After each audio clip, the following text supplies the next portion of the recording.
حمرا كبيد وطري تفطيرلم بمخنيات صوتي حيلتات تግራይ عب معراب تግራይ استجمرا اخيبا امر حبر صغنام دنگت تبتشدو مصقع حيلتات تግራይ ناب غزااتاتو معراب تግራይ زملكتن تفطيرم زلو كبتي وطرتاتن حبريت حيزنالنا سراويت بكلخال ኢትዮጵያ ድሮናቱ ናብ ዶባት ትግራይን ኤርትራን እንትበራ ተራእየንላም እዚ ከምዚሉን ኮሎ ፕሬዚደንት ጊዜያዊ ምሕዳር ትግራይ ጀነራል ታደሰ ወረደ ድማም ንህጹጽ ጉዳይ ናብ አዲስ አበባ ከም ዝበረረ ሰሚዕናልና አብ ዝሓለፉ ቃለ ምሕትታቱም አብ ትግራይ ኩናት ከም ዘይድልን ኩሉ ነገራት በሰላማዊ መንገድ ክፍትሑ ጻውዒት ዝገብር ዝነበረም ነበር ኢተማጀር ሽማ ሓይልታት ምክልኻል ኢትዮጵያ ጀነራል ሳሞራ ዮኑስ ትግራይ ዝተመረጸ ስጉምቲ ክውሰድ ጻውዒት አቅሪበሎም ነበር ኢተማጀር ሽማ ሓይልታት ምክልኻል ኢትዮጵያ ህዝቢ ትግራይ እፎይታ ክረክብ እንተኮይኑም አብ ልዕቶም ጸገም ዝፈጥሩ ዘለው ዝበሎም መራሕቲም ዝተመረጸ ስጉምቲ ክውሰድ ጻውዒት አቅሪበሎም እዚውን ሒዝናለና سراويت ኢትዮጵያ ካብ መቀለ ስግግር አጽዋሪ ይግበርሎ ክብሉን ሓድሽ ክሲ ሒዙ ቀሪበሎም ኢማራስ ዓረብ ምስ ኢትዮጵያ ዘለዋ ርክብ አብ ዝሕይለሉ ዘለዋን ግብፅን ስዑድ ዓረብን አብ ኤርትራ ቀንዲ ትኹረተን ገይረን ይሰርሓሉ ከም ዘለዋ ዘመልክት ጸብጻቡን ወጽየሎም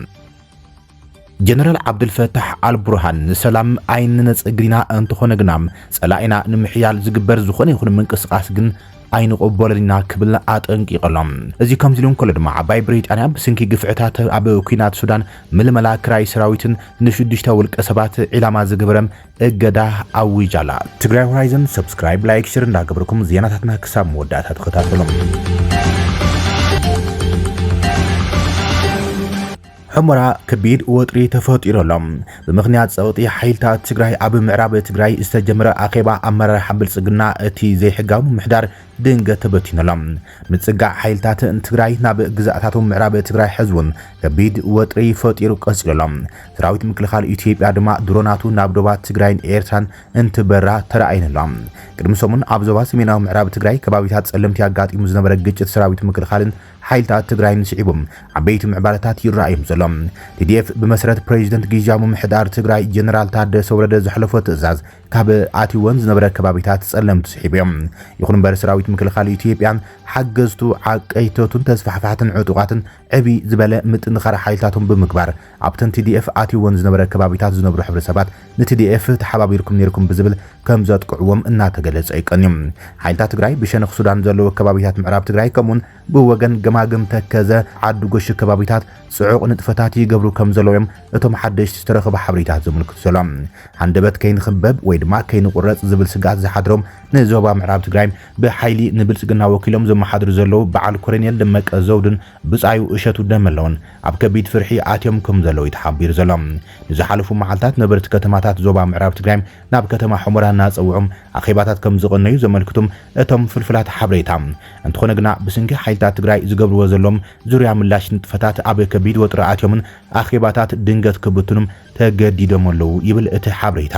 እቶም ኣኼባታት ብምብታን ድማ ህወሓት ክወረናም ዘይተቋረጸ ምንቅስቃስ ይገብር ስለዘሎም ኩሉ ሕብረተሰብ ንዕጡቃት ዘብዕተ ተከዘን ሰራዊት ምክልኻልን ሓገዝ ክገብር ኣለዎ ብምባል ኮሎኔል ደመቀ ዘውድም አዚዝዎም ብምባል እቶም ፍልፍላት ሓበሬታ አመልክተምሎም ሰራዊት ምክልኻል ኢትዮጵያ በወገን ጸለምቲ ከምኡን ራያ ዓቢ አጋርን ሜካናይዝድን ሓይልታቱም ከም በሓዱሽ ከም ዝጸግዕም ካብቶም ከባቢታት ዝወጹ ሓበሬታት አመልክቶም ዘሎም እዚ ከምዚሉን ኮለ ድማ ወተሃደራዊ ጥፈታት ኩሎም ተጻባዕቲ ሓይልታት ንዓበይ ኣብ ዝኸደሉ ዘለዋን ድሮናት መንግስቲ ኢትዮጵያ ኣብ ዶባት ትግራይን ኤርትራን ተኸታታሊ ምብራር ይገብራ ከም ዘለዋ ተገሊጸሎም በዚ ድማ ህወሓት ካብ ወገን ኤርትራ ኣጽዋራት ይእተሎ ብዝብል ድሮናት ኢትዮጵያ ጽዑቕ ክትትል መእተዊ መንገድታት ዘለወን ከም በዓል ራማ ዛላምበሳ አንፈት ጾረናን ባድመን የካይዳ ከም ዘለዋ ተሓቢረሎም ኣብቶም ዶባት ትግራይን ኤርትራን ጽዑቕ ንጥፈታት ተሽከርከርቲ ጽዕነት ከም ዘሎ ድማ ሓበሬታት እናወጽም ዘሎም ንህወሓት ምስ ሻዕብያ ብምልፋን ዝኸሶ ዘሎ መንግስቲ ኢትዮጵያ ድማ ድሮናቱ ብምልኣኽ ኣብ ዶባት ዝግበሩ ንጥፈታት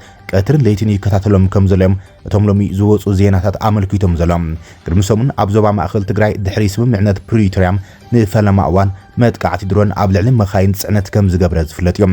ኣብዚ ከምዚ ተኣፋፍን ሓደገኛን ኩነታትን ኣብ ዘለናሉ ኩነታት ድማ ፕሬዚደንት ጊዜያዊ ምሕዳር ትግራይ ጀነራል ታደሰ ወረደም ናብ አዲስ አበባ ከም ዝተጓዓዘውን ተሓቢረሎም እቲ ፕሬዚደንት ወተሃደራዊ ልኡኻቱን ዘለዎ ጉጅለ ሒዙም ናብ አዲስ አበባ ንወሳኒ ዝተባህለ ዘተም ምስ መንግስቲ ፌደራል ከም ዝበረረ ተገሊጹ ዘሎም ፕሬዚደንት ታደሰ ድሕሪ ቅድሚ ሰሙን ብወገን ጸለምቲ ዝተኻየደ ወተሃደራዊ ግጭት ንፈለማ እዋን ናብ አዲስ አበባ ዝጓዓዝ ዘሎም እዚ ከምዚሉን ኩሉ ድማ ኣብ ዝተፈላለዩ ቃለ ምሕትታት ኣብ ትግራይ ሰላምን ኩሎም ጸገማት ድማ ብፖለቲካውን ሰላማውን መንገድታት ክፍትሑ እናጸውዐ ዝመጸም ነበር ኢታማዦር ሹም ሓይልታት ምክልኻል ኢትዮጵያ ጀነራል ሳሙራ ዮኑስ ስጉምቲ ክውሰድ ጻውዒት ተቕሪበሎም ነበር ኢታማዦር ሹም ሓይልታት ምክልኻል ኢትዮጵያ ቅድሚ ሕዚም ኣብ ዝተፈላለያ ማሕበራዊ መራኸቢታት ማለት እውን ዩቲዩባት ኣብ ዝህቦም ዝነበረ ቃለ ምሕትታት ኣብ ትግራይ ብኩናት ዝፍታሕ ነገር ከም ዘለም እንትኾነ ሰላማውን ፖለቲካውን ድርድር ብምክያድ ጸገማት ህዝቢ ትግራይ ብምፍታሕ ካብ ኩናትን ወረ ኩናትን ክንርሕቕ ኣለና እናበለም ጎስጓሳት እናገብረ ይመጽኦም ሕዚ ግን ኣብ ትግራይ ህዝቢ እፎይታ ክረክብ እንትኾይኖም ኣብ ልዕቶም ሽግር ዝፈጥሩ ዘለዎ መራሕቲ ስጉምቲ ክውሰድ ይግባእ ክብል እቲ ጀነራል ተሪር ዝተባሃለ መጽዋዕታ ገይረሎም ኣብ ልዕቶም ንሰላም ትግራይ ዝርቡሽ ዘለው ዝበሎም ሽግር ፈጠርቲ ግቡእ መረምታ ስጉምቲ ክውሰድን እቲ ክልል እፎይታ ክረክብን ይግባእ ክብልም ጀነራል ሳሙራ ዮኑስ ገሊጹ ዘሎም ሰላም ኣብ ግዜን ወቅትን ተመርኩስና እንመርጾ ነገር ኣይኮነን እንትኾነ ግና ኣብ መዓልታዊ ንጥፈታትና ክንመርጾ ዝግባእና ኣገዳሲ ክብሪ እዩ ክብልም ጀነራል ሳሙራ ዮኑስ ገሊጹ ዘሎም እንትኾነ ግን ኣብ ትግራይ ዘሎ ጭቡጥ ኩነታት እንተሪኢና ብውልቂ ይኹን ብትካላዊ መንገዲ ነዚ ህዝብ ጉዳይ ፍሉይ ትኹረት ክወሃቦ ኣይንርእን ዘለና ክብልም ንትካል ፕሬስ ኢትዮጵያ ወይ ድማ ጋዜጣ ፕላስ ዝተባሃለ ሕትመት ጋዜጣ ኣብ ዝሃቦ ቃል ምሕትት ገሊጹ ዘሎም ነበር ኢታማዦር ሹም ሓይልታት ምክልኻል ኢትዮጵያ ዝኾነ ጀነራል ሳሙራ ነባርን ውሕስን ሰላም ክመጽእ ዝኽእል ሰላም ኢልና እንጽውዖም ጸገማትን ንሕና ንብሎ ጸገማትን ምፍታሕም ሓቀኛን ተወፋይነትን ብዝህሉ ጥራይ ኢሎም ሰላም ማለት ልምዓት ሰላም ማለት ትምህርቲ ማለት እዮም ሰላም ንኩሉ ኣገዳሲ ስለ ዝኾነም ካብዚ መሰረታዊ መትከል ብመሰረት ብምግባር ነዚ ኣገዳሲ መሰረታዊ ክብርታት ዝሕንቅፉም ሓይልታት ኣድላይ መእረምታ ስጉምቲ ክውሰደሎም ይዝግባእ ኢሎም ኣብ ትግራይ ፖለቲካዊ ኣፈላይ ክለዓልን ከሎም ነታ ኣፈላይ ብጸቢብ ጉጅለ ኣብ ረብሓ ጥራይ ብምርኣይ ብሓይሊ ክትፈትሑ ምፍታን ጠቃሚ ኣይኮነን ዝበለ ጀነራል ሳሙራ ሓይሊ ከም ናይ መወዳእታ መማረጽ ምርኣይ ዝብል ውጥረት ደው ክብል እምበር እቶም ኣለዉ ዝበሃል ጸገማት ብዘተን ምርዳን ክፍትሑ ከም ዝኽእሉም ምእማን ኣማራጽ ዘይብሉ ኢሎም ጀነራል ሳሙራ ዮኑስ ኣብቲ ቃለ ምሕትቱም ክንዲ ዝወሰደ ግዜ ይውሰድ ኣማራጽ ሰላም ቀዳምነት ክወሃቦ ወሳኒ ዝበለ ኮይኖም ኣብ መደምደምታ ድማ እዚ ብኣጽንዖት ክንገልጾ ንግደድ ዘለና ካብ ሰላም ዝጥቀሙ መላእ ህዝብና ጥራይ እዮም ካብ ኩናት ዝጥቀሙ ድማ ካልኦት ኣካላት እዮም ክብል ይገሊጾም ስለዚ እቲ ጀነራል ኣብ ልዕልቶም ሰላም ትክል ክዘርጉ ዝንቀሳቐሱ ዘለው ዝበሎም ላዕለዎት መራሕቲ ግቡእ መእረምታ ስጉምቲ ክውሰደሎም ዝብል ሓሳብ ኣቕሪበሎም ሰራዊት ኢትዮጵያ ካብ መቐለ ስግግር ኣጽዋር ይግበረሎ ክብል ከሲሰሎም ሰራዊት ምክልኻል ኢትዮጵያ አንጻር መንግስቲ ዋጉን ዘለው ኣኽረርቲ ዝበሎም ዕጡቃት ፋኖ ክልል ኣምሓራ ዝውዕል ኣጽዋር ካብ መቐለ ናብ ክልል ኣምሓራ ኣብ ዝሰጋግረሉ እዋን ኣብ ትሕቲ ቁጽር ከም ዘውዓሎ ገሊጸሎም ናብ ኣኽራሪ ጉጅለ ፋኖ ዝበጽሕ ዝነበረ ኣጽዋር ተግዕ ዝነበረት መኪናም በዝሒ ዘለዎ ተተኮስቲ ከም ዝሓዘ እዩ ሓቢር ዘሎ ሰራዊት እታ ቁጽር ታርጋ ኤኤ 8859 ሰለስተ ኣይሱዙ መኪና ካብ መቐለ ዝተበገሰት ያ ዝበለ ሰራዊት ምክልኻል ብኮረም ተሳጊራ ናብ ክልል ኣምሓራ ንምእታው ትጓዓዝ ከም ዝነበረትን ብሓበራዊ ሓይሊ ዞባ ዋግ ኽምራ ወረዳ ጋዝ ጊብላም ኣብ ዝተኻየደ ሓበራዊ ስርሒት ምስ ተተኮስታ ኣብ ትሕቲ ቁጽር ውዒላ ኢሎም እታ መኪና ናብቲ ኣኽራሪ ጉጅለ ፋኖ ተተኮስቲ ንምብጻሕም ናብ ክልል ኣምሓራ ንምእታው ተንቀሳቒሳ ከም ዝነበረት ዝገለጸ ኮይኖም ኣብቲ ከባቢ ተዋፊሩ ዝርከብ ኣሃዱ ሰራዊት ምክልኻል ድማ ኣብ ትሕቲ ቁጽር ኣውዒልዋሉ ኢሎም ፀረ ሰላም ዝበሎም ሓይልታት ናይ ሰላም ኣማራጽ ገሊፎም ነቲ እከይ ዕላምኦም ንምዕዋት ይንቀሳቐሰሎም ሰራዊት ግን የፍሽሎ እዩ ዘሎ ክብል ገሊጾም ማሕበራዊ መራኸቢ ገጽ ሰራዊት ምክልኻል ኢትዮጵያ ኣብ ዝሓለፈ ዋርሕ መበገሲኦም ካብ ኤርትራ ዝገበሩም ትግራይ ተሳጊሮም ናብ ክልል ኣምሓራ ብምስጋር ኣጽዋራት እናኸሰሶም ይተራእዮም ብመሰረት እዞም ዝለቀም ዘሎ ሓበሬታ ድማ ኣብ ድሮ ኩናት ጆኖሳይድ 2013 ዝነበሩ ኩነታት እዩ ዘዘኻኽር ሚድያታት መንግስቲ ኢትዮጵያ ኣብ ዝተፈላለያ ክልላት ሃገር ንዝፍጸሙ ተግባራት ዘይምርግዓን ገበናትን ምስውሓትን ትግራይን ኣዛሚደን እንትጽብጽቦም ኣብ 2013 ብስፍሓት ዓዚብና ነርና حبرات عرب إماراتس مس إثيوبيا زلوا ركب أب تحيلوا زلعوان جبت سعود عرب دمام أسمرات أمد تخرتن جيران لام دسيتاونت جن كعا استراتيجية وعك أمام تعزلوا حجر كيح بحر إرتام أب تحتي رادار سكتمات عرب أب سعود عرب نحن كيح بحر إمارات عرب كتكلاخل كم تخل أب تحتي رادار تعاطف لايبلتس أبزاب قلت مسنايك ربا دبلوماسي ركب زلهم سبسلطان عرب نميدلي استعاي أبزهاب وحبريتام جبسي إثيوبيا مس حبرات عرب إماراتس وتهدروا ركباتها أب تحيلوا زلعوان جبس دما يعينتا أب أسمرا أعرفها كم زلات جلز أمونجو إرسان سعود عرب زعامو تاو متصار مدلاو دمام سعرتاتي جبرو كم زلو اتيز أبصاب من كتلام تم سبسلطان عرب ميدل إيست أي أبزهاب وحبريتام اتي معبالتات بتي أبور حتريم أمونجو سراوي سودان باكستان استجبر سبب مكلخان استدافع في أموخانو جليزام اتي سبب معنات ولاقات سرعتات أزوار جنان تزيد فرمم بسعود عرب زمو والمخانو جن بسفيحو عمل كتيم ميدل إيست أي حلافي ستاف أير ፓኪስታን ዛሂር አሕመድ ባበር ሲዱም ከምኡን ሌተናንት ጀነራል ቱርኪ ቢን ባንደር ቢን ዓብዱልዓዚዝ ካብ ንጉሳዊ ሓይሊ ኣየር ስዑድ ዓረብ ነቲ ስምምዕነት ብሽም ሓላፊ ሰራዊት ዓብደልፈታሕ አልቡርሃን ከም ዝተደራደሩ ገሊጾሎም እቲ ሰለስተ ኣንፈት ዲፕሎማሲ ነቲ ኣብ ስግሪ ቀይሕ ባሕሪ ዝንቀሳቐስ ዝተሓላለኸን ዝንቀሳቐሱ ምሕዝነትን ዘጉልህ ኢሎም ኣብ ሓደ እዋን ኤርትራን ግብፅን ብፍላይ ምስ ኢሚሬትስ ዓረብ ከም ዝቐረባ ይረኣያ ነይረን ኣብ መንጎ ካይሮን ኣቡዳብን ዘሎ ርክብ ኣብ ታሕተዋይ ከውሒ ዘይኮነስ ብስንኪ ኩናት ሕድሕድ ሱዳንን ጋዛን ግን ውጥረት ዓሲልዎ እዩ ዘሎ ብተመሳሳሊ ኣብ 1993 ካብ ኢትዮጵያ ናጽነት ካብ እትወፀት ሒዛም ብፕሬዚደንት ኢሳያስ ኣፈወርቂ እትመሓደር ኤርትራ ኣብ ሓደ እዋን ምስ ኢሚሬትስ ዓረብ እውን ጽቡቕ ዝበሃል ርክብ ነይርዋ ግብፅን ኤርትራን ስዑድ ዓረብ ናብቲ ዞባ ክስሕባ ድማ ይፍትና ከም ዘለዋ እዩ ኤርትራ ማእኸል ወተሃደራዊ ስርሒታት ኢሚሬትስ ዓረብ ኣብ የመን ኮይና ኣገልጊላ ኣብ ኩናት ትግራይ ዝነበረ ኩነታት ዝዝከር እዮም ኢሚሬትስ ዓረብ ግን ኣብ 2021 ኣብ ወደብ ቀይሕ ባሕሪ ዓሰብ ዝነበራ መደብር ኣፍሪሳ ኣብ ዝቐረባ እዋን ምስታ ቀንዲ መወዳድርቲ ኤርትራ ዝኾነት ኢትዮጵያ ጥቡቕ ዝተባሃለ ወተሃደራዊ ሽርክነት ፈጢራላ ኤርትራ ምድጋፍ ብዓይኒ ዞባዊ ጸታም ግብፂ ትርጉመሎም እንተኾነ ግን ፋይናንሳዊ ጸገማት ኣለዎም ስለዚ ነቶም ሩኢ ፋይናንሳዊ ጸጋ ዘለዎም ስዑዳውያን ከእትዎም እንተኽኢሎም ንረብሖም እዩ ክብል ኣብ ዩኒቨርሲቲ ሜሪላንድ ክኢላ ቀርኒ ኣፍሪካ ኤርትራን ሚካኤል ወልደ ማርያም ንሚድል ኢስት ኣይ ተዛሪቦም ብርግጽ ኤርትራውያን ንስዑዳውያንን ንምሕቋፍ ብግብፃውያን ምድፋእ ኣይድልዮምን እዮም ካብ ዝተወሰነ እዋን ዕላማ ኣስመራም ኮይኑ ጸኒሑ ክብል ወሲኹ ገሊጾም እቲ ንበይኑ ተነጺሉ ከም ዝነብር ዝግለጽ መራሒ ኤርትራ ኢሳያስ ኣፈወርቂ ካብ ግዜ ናጽነት ጀሚሩ ብጽኑዕን ውልቀ መልክነትን ከም ዘመሓድራ ዝፍለጥ እዩ ኤርትራ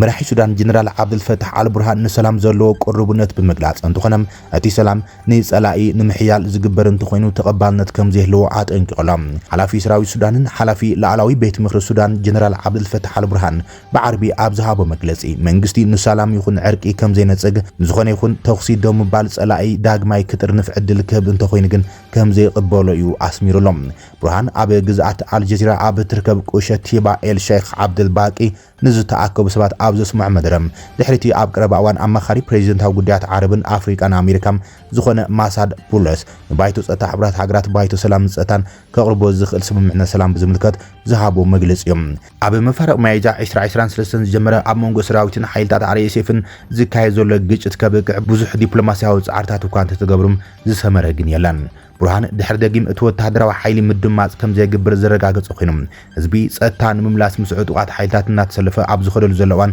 እቶም ተቐናቐንቲ ሓይልታት ይዳኸሙ ከም ዘለዉ ይገሊጽዎም ምስ ወሲኹ እቶም ሰላም ንምድላይ ኣጽዋር ዘንብሩም ተቐባልነት ክግበረሎም እንከሎ ኣንጻር መንግስትን ወተሃደራትን ዝለዓሉ ውልቀ ሰባት ግን ክሕተቱ ምዃኖም እዩ ኣስሚሮሎም ጀነራል አልቡርሃን ኣብ ዝሕዝዋን ኩሎም ክፋላት ሕብረተሰብ ምስ ሰራዊት ሱዳን ደው ኢሎም ከም ዘለዉ ኣመልኪቶም እቲ ጀነራል ሲቪላዊ ጥምረት ማለት እውን ሶምን ብሰራዊት ኬሚካላዊ ኣጽዋር ተቂሙ ዝበሃል ምርመራ ክካየድ ምጽውዖም ነቂፈሎም ንሱ ወተሃደራዊ ምዕባለታት ምስ ደገፍን ጸሎትን መራሕቲ ሃይማኖትን ተምሃሮን ኣብ ባህላዊ ኣብያተ ትምህርቲ ቁርኣን ወይ ድማ ካልዋታት ብምትእሳር ብፍላይ ነቲ ኣንጻር RSF ዝግበር ቃልሲ ብምጥቃስ ገሊጽዎም ቡርሃን እቲ ኩናት ምስ ተለዓለ ብዙሓት ሲቪላትን ውሕስነት ኣብ ማእኸላቶም ከም ዝዕቀቡ ብምጥቃስ ተራ ትእዛዛት ሱፍዩ ተሃገርን ይደሎም ተወሳኺ ኣብ ከም በዓል ኣብ ወሓላ ዝኣመሰሉ ከባቢታት ነበርቲ ከባቢ ዝገብርዎ ተቃውሞ ብምንኣድ ኣንጻር ዓመፅ ዓብይ ጅግነት ከም ዝረኣዩ ኣመልኪቱ ዘሎም እዚ ከምዚ ኢሎም ከሎ ድማ ዓባይ ብሪጣንያውን ብስንኪ ኣብ ሱዳን ዝካየድ ዘሎ ግፍዕታት ምልመላ ክራይ ሰራዊትን ንሽዱሽተ ውልቀ ሰባት እገዳ ኣዊዛ ብሪጣንያ ኣብ ዝካየድ ዘሎ ኩናት ሱዳን ግፍዒ ፈጺሞም ወይ ድማ ነቲ ግጭት ብምምልማል ክራይ ሰራዊትን ቀረብ ወተሃደራዊ ናውትን ተባሂሎም ዝተኸሰሱ ሽዱሽተ ውልቀ ሰባት እገዳ ከም ዝገበረት መንግስቲ ዓባይ ብሪጣንያ ገሊጹ ብመሰረት መግለጺ እቶም ዕላማ ዝተገብረሎም ላዕለዎት ኣዘዝቲም ካብ ክልቲኦም ዕጡቃት ሓይልታት ሱዳን ካብ ሰራዊትን ካብ RSFን ዝሓቐፉ ኮይኖም ኣብ መንጎ ክልቲኦም ተቐናቐንቲ ሃገራት ዝካየድ ዘሎ ውግም ነቲ ሃገር ንምዕናው ይቕጽለሎ ኢሎም ኣብ ዝቐረባ እዋን ኣብ ደቡብ ሱዳን ጫድ ዑደት ዘካየደት ሚኒስትር ጉዳያት ወጻኢ ብሪጣንያ ኢቨት ኮፐር እቲ ግጭት ምውዳእ ህጹጽ ምዃኑ ኣስሚራትሎም ብህጹጽ ተኽሲ ደው ምባል የድልየና ኣሎ ከምኡውን ትካላት ሰብኣዊ ረድኤት ንኹሎም ዘድልዮም ንምብጻሕ ውሕስቲ በጻሕነት የድልየና እዩ ክትብል እያ ገሊጻ ኮፐር ወሲኻ በዚ እገዳታት ኣቢልና ናይቶም ኣብ ሱዳን ዝፍጸሙ ኣርሜናዊ ግፍዕታት ዓመፅ ዝፍጽሙ ወይ ድማ ዘጋፍዑ ኣካላት ክነፍርሶም ክንጽዕር ኢና ኢላ ካብቶም እገዳ ዝተገብረሎም ኣቦ ኣቅላ መሐመድ ካይካል ኣዛዚ ሰራዊት RSF ነበርን ሕዚ ሓላፊ ሓይልታት ዋልታ ሱዳን ኣዛዚ ሜዳ RSF ሑሴን ባርሻም ከምኡን ኣማኻሪ ፋይናንስ RSF ሙስጠፋ ኢብራሂም ዓብድል ነቢ መሐመድ ይርከቦም መንግስቲ ዓባይ ብሪጣንያ ኣብ ልዕሊ 3 ወጻእተኛት ዜጋታት አልቫሮ አንድሬስ ኩጃኖም ማቴዎ አንድሬስ ዱከ ቦተርን ክላውዲያ ሲቢያና ኦሊቨርስ ፎሮርን እገዳ ኣንቢሮሎም 29 ጥሪ ቤት ምክሪ ሕብረት ኣውሮፓውነቲ ኣብ ዳርፉር ሓዊቶም ኣብ መላእ ሱዳን ዝርአ ዘሎ ድራማዊ ምዕባለ ዓመጽ ንምምላስ ኣብ ልዕሊ 7 ውልቀ ሰባት እገዳ ኣጽዲቁ ነይሮም። እቲ እገዳ ሕብረት ኣውሮፓ ምስ RSF ርክብ ዘሎም 5 ውልቀ ሰባት ክልተ ድማ ምስ ሰራዊት ዝምድና ዘሎም ውልቀ ሰባት ዝዓለሙ ኮይኖም ኣልጎኒ ሓምዳን ደጋሎም ቦሳም ኣብ RSF ሜጀርን ሓው መራሒ RSFን ከምኡን ምስ ሰላምን ምርግጋዕን ኣብ ሓደጋ ዘእቱ ምልሻት ዝተኣስሩ ኣዘዝትን ላዕለዎት ሰባት ይርከብዎም። መሰረት ስጉምታት ሕብረት ኣውሮፓ ኣብ ዝርዝር ዝኣተው ውልቀ ሰባት ኣብ መላእቲ ውድብ ምዕጻብ ንብረትን እገዳ መገሻን ክገብር ምዃኑ እዩ ዘመልከት። ክቡራትን ፍትዋትን ተኸታተልቲ ዜናታትና ነዚ ሰዓት ዝብልናይ መሓደሽቲ ምዕባለታትን እዋናዊ ዜናታትን ዛዚምና ንምክትታልኩም ነመስግን። ሰላም